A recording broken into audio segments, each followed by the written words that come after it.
Movement is medicine, and you probably have tight hips, but we can alleviate that if you follow these movement tips. There's a lot to get through today, so I'm going to try to hurry through while offering good explanations. So, this first position, I'm going to be in a 90-90, very much like a lunge position you might see.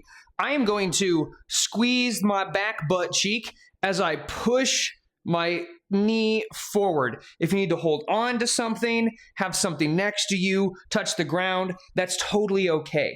The goal here is we're stretching the front of our hip flexors. By squeezing that back glute, that thus forces our hip flexor to get a deeper, better stretch. So I'm going to show it with the other side here now. I'm squeezing this back butt cheek as I push my other knee forward, extending my hip in the front here. One of my favorite stretches to do, not even just on leg days, any day that I'm going to be working out. Next exercise is called our 90-90s. Yes, I look like I'm about to give birth, grow up. Your body needs to be in certain positions because this is good for it, opening up our hips and also giving into some internal rotation. Now, I want to try to have my legs to where they're far enough apart that they don't touch each other. And then I'm going to make sure I always try to come into this position, pushing my knees away, pushing more toward abduction, which is the process of moving away from the midline of our body with our hips. And then I'm going to, using my hands, rotate one of my legs inward and then back out to the starting position. Make sure you get all the way back here, open up. Yes, I know how this looks.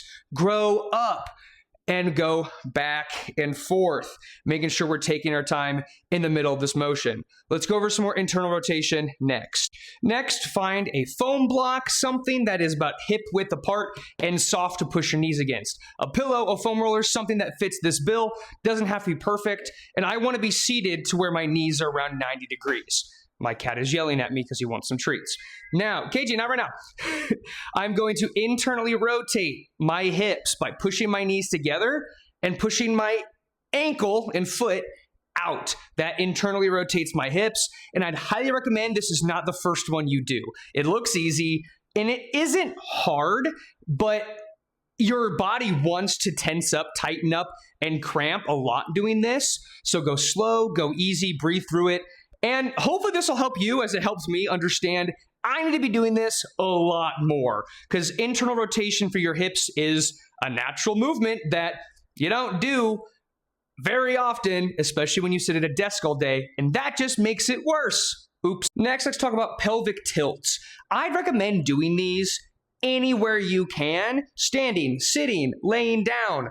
Put your fingers on top of your iliac crest. That is the hip bone that you can feel up here.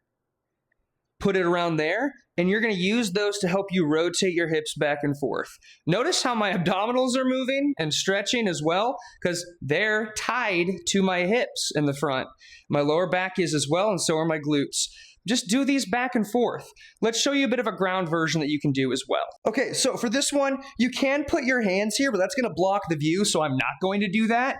I am trying to get an arch in my lower back that is going to put me into anterior pelvic tilt, tilting forward, and then I'm rotating it back to where my back is now flush against the mat, and if anything, my glutes are a little bit off of the mat.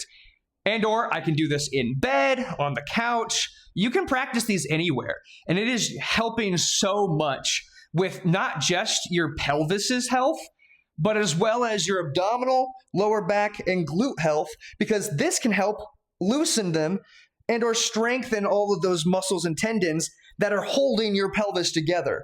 I can't stress enough how much sitting every day is hurting us so much. So we have to do something to fix that. And if we can't help but sit all day, we have to do these things when we're not. The pigeon pose is fantastic for stretching out your glutes, which, as we've already discussed, are attached to your hips. Let me rotate and show you guys what kind of position I'm in. I am taking from here, let's start on all fours. I'm putting one leg in front of the other. I'm putting one knee in front of me and I'm sitting back. A lot of you might not be able to do this position, and that's okay. I will show here in a second. how you can do it not just on the ground, but leaning toward that knee, on the outside of the knee, on the inside, can help figure out where you're more tight in those glutes and help stretch them out in a wide variety of ways. You can also do them on a bench or your bed just like this. And you have this back leg behind us to help keep us more stable. But we still do the same thing, leaning over that knee, so on and so forth. This next exercise, I don't have a fun name for, but I'm going to put my knee up, and then I'm going to squeeze my back glute and extend my leg backward. I'm holding on to something here because I don't need to practice my balance. This would be a great way to do that. But not only do I think this is going to be beneficial for you, just going straight forward and back, opening up your hips, landing, doing the same inverse as well is really, really nice. You might see a lot of people, especially athletes, put something here next to them, try to lift their leg, open it up, and put it on the opposite side, pick it up, rotate it back inward, boom. This is going to be more of an all-encompassing hip stretch. This one is just going to work in the front to back motions that are still helpful, but we want to be able to open up those hips as well. So I'd recommend doing both of these. Now, let's finish with our last groundwork pose. Last but not least, we have our frog pose. I'm pretty much just pushing my hips out by pushing my knees outward, away from myself, and sitting back on my hips however I can.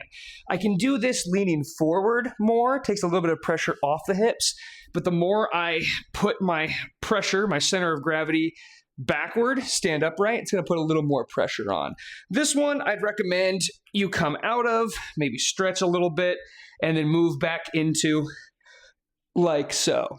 That's all I've got for you guys today. Thank you so much for watching. I appreciate all the love I've gotten on these videos so far. I'm making a new movement-related video every day this month, and my goal is at least once, if not twice a week, moving forward. I'm also going live for an hour on my Twitch streams every day the month of May, where you can come ask me questions, get some individualistic help on exercise, fitness, health, whatever it might be. So, thank you guys so much for the support so far, and remember,